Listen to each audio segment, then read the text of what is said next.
Welcoming you back to News Talk here on News Channel 8, and our conversation this time with Jim Dinniger. He's head of the Greater Washington Board of Trade.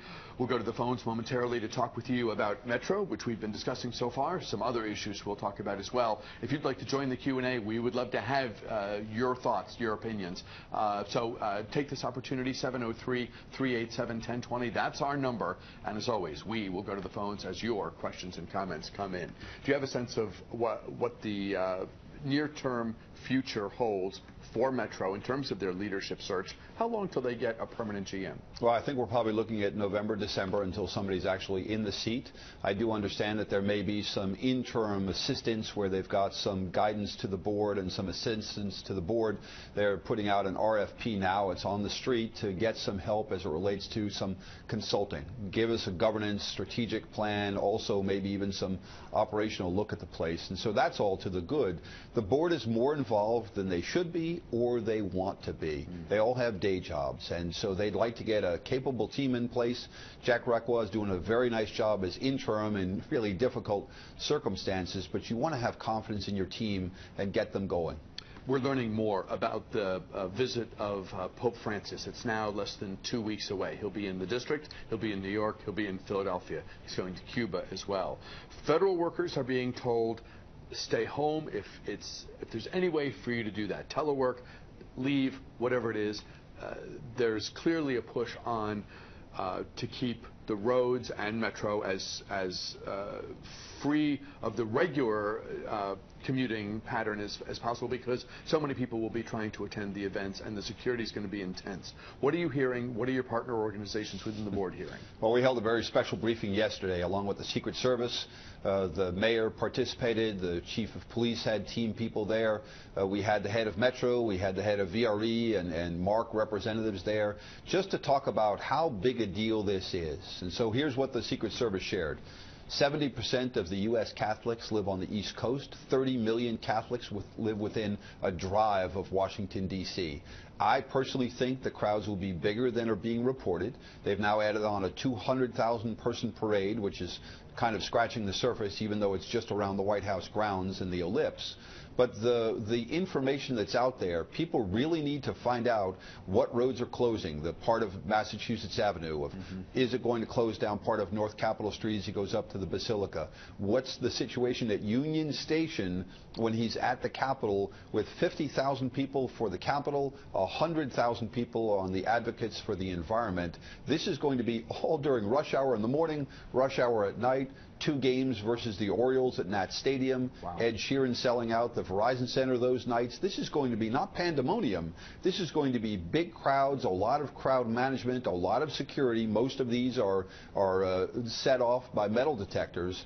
And so it will be a difficult time as it relates to transportation, but have a plan. Not everybody should shut down. Not everybody gets to work from home. A lot of people will be downtown, and with the federal workforce encouraging people to work from home or take off days, I think a lot of people are going to find their way back downtown to participate. No, that's right, because they'll suddenly have an opportunity. They'll be drawn to some of the events that is causing them to be asked to not work. Do you think the private sector will, to the extent that some workers might be non-essential or can do their work from an alternate site, do you think the private sector will partially follow the federal government's lead? No, and here's why. Business needs to get done. You know, we suffered through a lot of almost unnecessary snow days earlier part of this year. We're all very, very, very concerned about the federal government shutting down October 1st. You have a window of opportunity to get the job done, and we need the job to be done. It will mean that companies relocate some operations to perhaps Tyson's to take over in a ballroom or a meeting room in some of the different hotels, to move their operations to some of their other field offices or regional offices. There will be telecommuting. People will be working from home. It is going to be tried and a trying time to get downtown, but not impossible.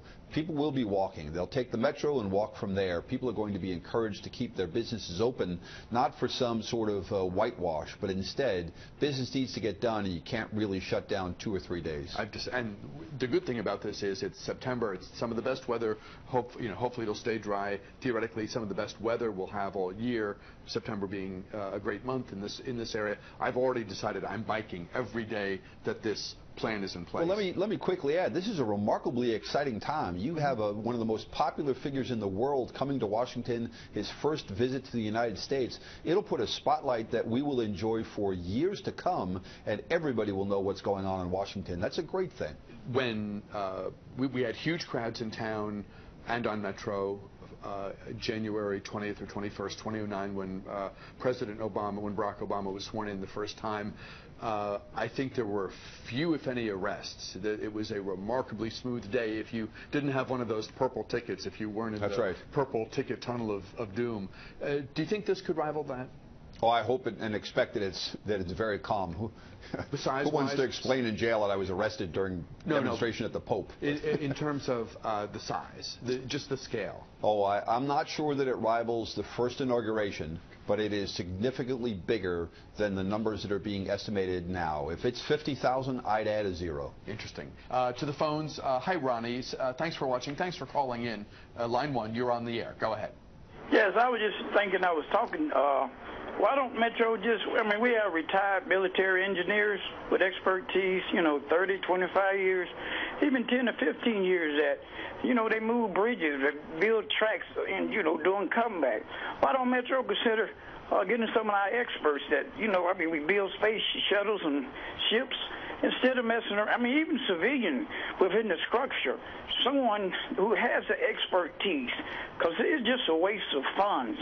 10 years from now, it'll be constantly just outrageous costs, and it's ridiculous. Ronnie, thank you very much. Is there talent not being tapped by the leadership at Metro? Well, I do think that on the search committee and the search group that's been hired, they're looking at everything and everyone. Having said that, I will quickly interject that they just did hire a military commander to run the operations center, that whole area where people were on their cell phones and weren't keeping track of things when the smoke was in the tunnel, and that received an enormous amount of publicity. What has not is that they've hired a person to really run a very tight operation in the safety center. This is the 14th anniversary of the attacks of September 11th, 2001, a day first and foremost for us to remember and honor those who died and whose lives ended on that day. From a business community perspective, what do business leaders think about now in terms of preparedness, in terms of attack, in terms of large-scale attack that can be so costly in terms of life and so disruptive? Well, for a period of time, a lot of people took notice, and they had their floor wardens, and they had their marshals, and they had the people that were taking care of everybody within their office settings, and fire drills or evacuation drills were common. People had their own personal plans. I think that has been relaxed way too much, and we don't need a very specific reminder in terms of a snowstorm or an attack or anything like that. People do need to have a plan. I will tell you that there's so much at stake. The insurance companies push for it. The audits push for it. People want to know in terms of being hired, what is your plan in terms of making sure that we have an evacuation plan, we have a safety plan. There's a community in the workplace that's undeniable. Taking care of that community is everybody's responsibility, not just the bosses. But I do believe that people have their own ready-to-go packs. They do have a plan, and more of what the Red Cross has done in this area has been remarkable in helping people get their plans together. The business community has participated with the Council of Governments repeatedly to do that, but it always bears reminding way beyond 9/11. And just as we see with Metro, where you've got D.C. and Virginia and Maryland and the federal government, that's how we as a region operate on all issues of importance. And we need, and I don't say this to flatter, but we need organizations like yours and COG and all the rest to facilitate communication, bring ideas forward, and get everyone on something resembling the same page, because we're a region, even though we have political boundaries interspersed. You know, we have a great team with the Military District of Washington, wonderful interoperability with the police departments, the fire departments, the emergency responders. The business community takes orders well, as much as we like to give them. On this, we're not the first responders, and we get in line behind those. And I think with those partnerships, it makes it better and better. Jim Dinninger, head of the Greater Washington Washington Board of Trade, a plugged-in and savvy individual when it comes to local matters. Pardon me. Always great having you here. Thank you, as always, for your time. Thank you, Bruce. Have a great weekend. We'll see you again too. soon. We'll get you caught up on the hour's top stories straight ahead. We've got the weekend forecast on tap as well. And then, were you a car nut back in the day? We'll look at why millennials have a very different attitude about cars and driving than their parents.